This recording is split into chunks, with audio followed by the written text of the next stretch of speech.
40 ఏళ్లుగా అసలు ఓటమనేదే ఎరగని నేతని ఢీ కొట్టగలిగిన సామర్థ్యం, పాజిటివ్ అంశాలు పాత బస్తీ సెంట్రిక్‌గా మీకేం కలిసొస్తాయనుకుంటున్నారు? రామ మందిరం, బీజేపీ సిద్ధాంతాలు, మోదీ చరిష్మా ఇవ్వేనా? లేదంటే మాధవి లతాకి ఓన్‌గా క్రియేట్ చేసుకున్న సోషల్ మీడియా, డిజిటల్ మీడియా ఈ మధ్య చేసిన సేవా కార్యక్రమాలంటారా? అన్నిటికన్నా పెద్ద విషయం ఏంటంటే, ఎప్పుడైతే అన్యాయం జయించే సమయం వస్తుందో, ఎప్పుడైతే ధర్మ సంస్థాపన చేసే కాలం వస్తుందో, ప్రకృతి కూడా కొంచెం చిత్ర విచిత్రంగానే ప్రవర్తిస్తుంటుంది. ధైర్యం అనే దానికి ఎంత శక్తి ఉంది అని అంటే, ధర్మబద్ధంగా వెళ్ళే ధైర్యానికి చిన్నప్పుడు నేను శివాజీ గారిది ఒక పాఠం చదువుకున్నాను. ఆయన ఔరంగజేబ్ దగ్గర బందీగా పెట్టినప్పుడు ఒక పూల బుట్టలోంచి ఆయన బయటకు వచ్చేసారు. దానికి ఏం కావాలి? తెలివి కావాలి, ధైర్యం కావాలి, తన ప్రజల కోసం తాను నిలబడాలి అనే కోరిక కావాలి. అది అలాంటివి ఎన్నో విషయాలు నాకు చక్కటి స్ఫూర్తి. సర్దార్ వల్లభాయ్ పటేల్ గారు అదే ఇక్కడికి వచ్చి నిజాం ప్రభుత్వం ఉన్నప్పుడు భారతదేశంలోకి దీన్ని విలీనం చేయాలంటే అంతే ఒక సింహంలా వచ్చారు ఆయన. ఎప్పుడైతే ప్రజలకు న్యాయం జరగాలి, అది తప్ప నాకు ఇంకా వేరేది కనిపించట్లేదు, వినిపించట్లేదు అనే మానసిక స్థితికి కనుక ఒకరు వచ్చితే ఆ ధైర్యం వేరేలాగా ఉంటుంది. అది చూపిస్తాం మీకు ఎలా ఉంటుంది.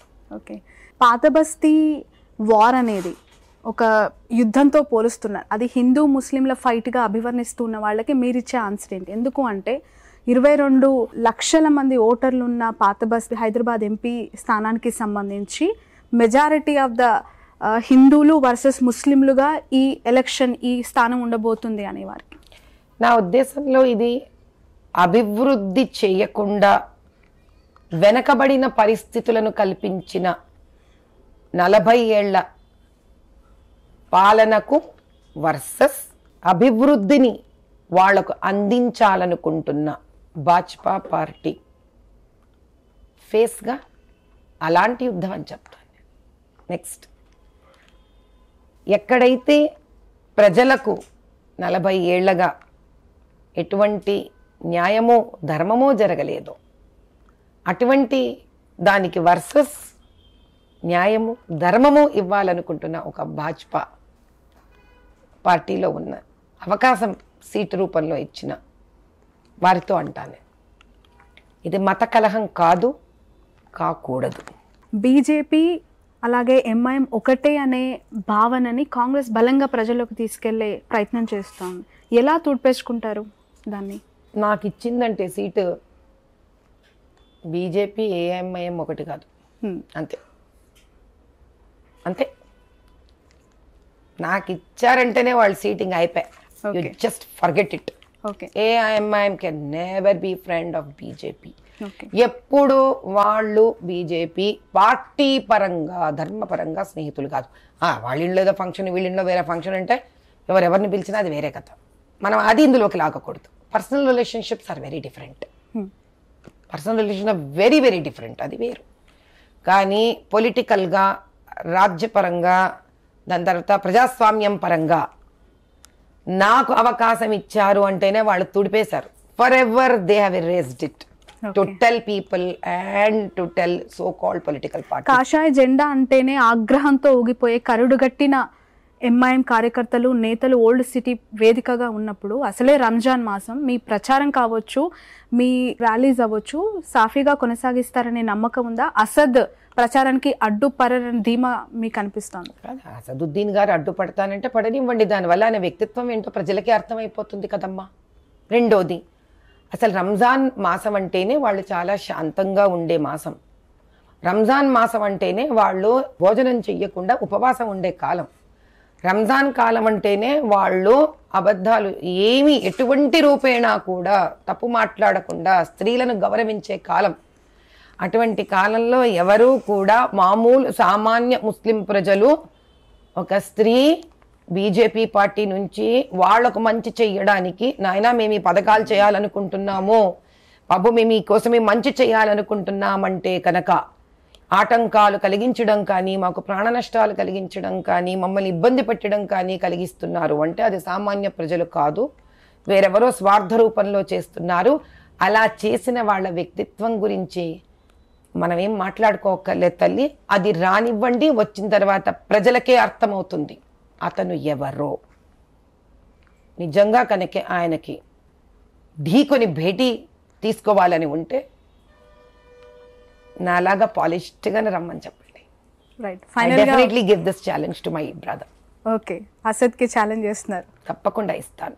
ఓకే, ఒకసారన్నా let us do a proper fight కదా. ఎందుకు కొట్టడమో, రాళ్ళు ఇసరడమో, యువకులను రెచ్చగొట్టడము, ఆ వీధులలో రానికుండా ఉండడము, స్టేజ్ మీద స్పీచ్లు ఇస్తుంటే రాళ్ళు ఇసరడము, ఇవన్నీ తెలుసు నాకు, ఇవన్నీ విన్నా నేను.